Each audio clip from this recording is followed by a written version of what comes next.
இன்னைக்கு பல ரசிகர்களின் பணத்தால் கோடி கோடியாக சேர்த்த கதாநாயகர்கள் ரசிகர்களை மதிப்பதில்லை. ஏன் அஜித்? நான் வெளிப்படையா சொல்றேன், அவர் செய்யறது மிகப்பெரிய தவறு. தன்னை வாழ வைக்கிற கோடான கோட்டீஸ்வரர் ஆக்கிய ரசிகர்களை மதிக்கிறதில்ல, பாக்குறதில்ல, பழகிறதில்ல. இப்ப கூட விஜய் ஒரு ஃபங்க்ஷன்ல ஒரு வார்த்தை சொன்னார், என் தோலை உங்கள் கால் செருப்பாக தைத்து போட விரும்புகிறேன். அது நடக்காதுன்னு வச்சுங்க, அது சுத்தமா பொய்யான வார்த்தை. மன்சூர் அலிகான் திரிஷாவை பத்தி ஒண்ணு பேசிட்டார், அது பெரிய வாதமாகி திரிஷா ஒரு மறுப்பு, குஷ்பு ஒரு மறுப்பு, சிரஞ்சீவி ஒரு மறுப்பு. அவரை பேச விட்டா பேசிக்கிட்டே இருப்பார். மன்சூர் என்னன்னா கெட்ட நோக்கத்தோடு எதையும் பேச மாட்டார். சில நேரம் நான் கூட பண்றது உண்டு. இன்னைக்கு பல ரசிகர்களின் பணத்தால் கோடி கோடியாக சேர்த்த கதாநாயகர்கள் ரசிகர்களை மதிப்பதில்லை. ஏன் அஜித்? நான் வெளிப்படையா சொல்றேன், அவர் செய்யறது மிகப்பெரிய தவறு. தன்னை வாழ வைக்கிற கோடான கோட்டீஸ்வரர் ஆக்கிய ரசிகர்களை மதிக்கிறதில்ல, பாக்குறதில்ல, பழகிறதில்ல. விஜய் ரசிகர்களுக்கு மரியாதை, அவருக்கு அவர் பலன் தான். இப்ப அரசியலுக்கு வர்றாரு, அதுக்கு யார் காரணம்? ரசிகர்கள் தான் தூக்கி விட போறாங்க, ரசிகர்கள் தான் உழைக்க போறாங்க. ஆகவே தன்னை வாழ வைக்கிற, வளர்த்து விடுகிற, கோடான கோடி பணத்தை கொட்டி கொடுக்கிற ஹீரோக்களுக்கு அவர்கள் முதல்ல ரசிகர்களை மதிக்க தெரியணும், மரியாதை கொடுக்க தெரியணும். வாசல் அந்த கூர்க்கா வச்சு அடிச்சு வரட்டானுங்க சிலர். கூர்க்கா உள்ள அந்த கேட்டை கூட தொட விட மாட்டான். நீ யார் படத்துல பெரிய கோட்டி சொன்னாயிருக்க?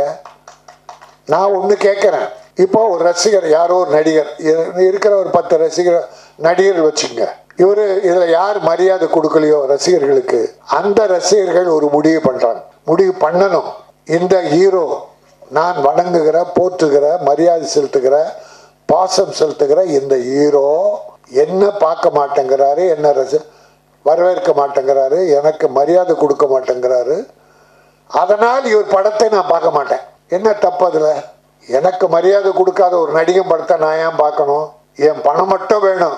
500 1000 கொடுத்து நான் டிக்கெட் வாங்கினா அது போல 100 கோடி 150 கோடின்னு வாங்குவீங்க. ஆனா நான் பணம் கொடுத்து வாழ வைக்கிற ரசிகனை பார்க்க மாட்டேன்.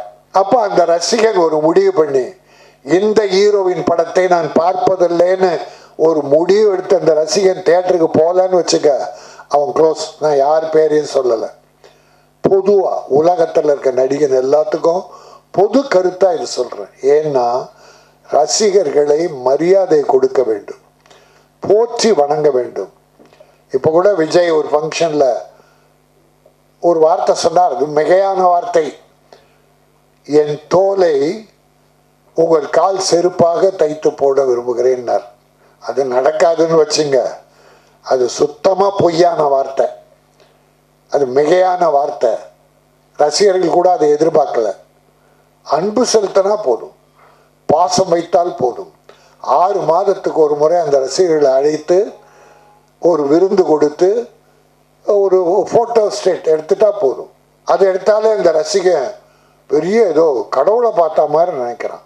ஆகவே நான் மரியாதையோடு எல்லா நடிகர்களும் சிறப்பா வளரணும், பெருசா வரணும். எப்போ வரணும்? ரசிகர்களை ஆதரித்து அன்பு செலுத்த வேண்டாம். ஆகாஷ் மாதிரி. மன்சூர் அலிகான் திரிஷாவை பத்தி ஒண்ணு பேசிட்டார், அது பெரிய வாதமாகி திரிஷா ஒரு மறுப்பு, குஷ்பு ஒரு மறுப்பு, இன்னும் நடிகெல்லாம் மறுப்பு, சிரஞ்சீவி ஒரு மறுப்பு. அப்புறம் இவரு நம்ம மன்சூர் அலிகான், அவரை பேச விட்டா பேசிக்கிட்டே இருப்பார். அவர் யதார்த்தமானவாதி. மன்சூர் என்னன்னா கெட்ட நோக்கத்தோடு எதையும் பேச மாட்டான், மனசுல பட்டது கொட்டிடுறது. அதுக்கு சில நேரம் நான் கூட பண்றது உண்டு. ஆனா நான் கொஞ்சம் அளவா பண்ணுவேன், யாரும் மரியாதை கெடக்கூடாது என்று நினைப்பவன். ஆகவே மன்சூர் என்னாச்சு, மன்னிப்பு கேட்டாரு.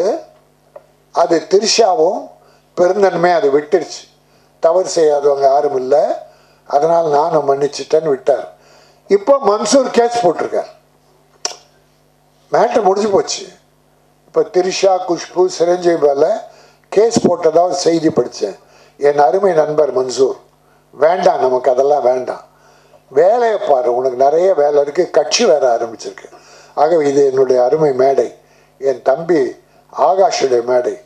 அவன் பாசிட்டிவாக திங்க் பண்ணணும்னு ஆரம்பத்திலே சொன்னான். இப்போ சினிமாவுக்கு ஒரு பாசிட்டிவ் என்னன்னா அடுத்தவங்ககிட்ட சண்டை போட்டு குறை சொல்லி திட்டி அவன் வாழ்க்கையில் பொறாமப்படுறதெல்லாம் விட்டுட்டு வளருபவர்களை வாழ்த்துவோம், வளர துடிப்பவர்களை தூக்கி விடுவோம். என் தம்பி ஆகாஷ் நிலைக்க வேண்டும். இந்த விஜயம் ஆகாஷ் ஜெய் விஜயம் இது மிகப்பெரிய வெற்றி பெற வேண்டும். இந்த தம்பி ஒரு பெரிய கதாநாயகனாக மீண்டும் வலம் பெற வேண்டும். இந்த ரசிக பெருமக்களுடைய அன்பும் வாழ்த்தும் அவரை காப்பாற்றும் என சொல்லி என்னுடைய வாழ்த்தையும் அதோடு இணைக்கிறேன். வாழ்க ஜெய் ஆகாஷ், வெல்க ஜெய் விஜயம்.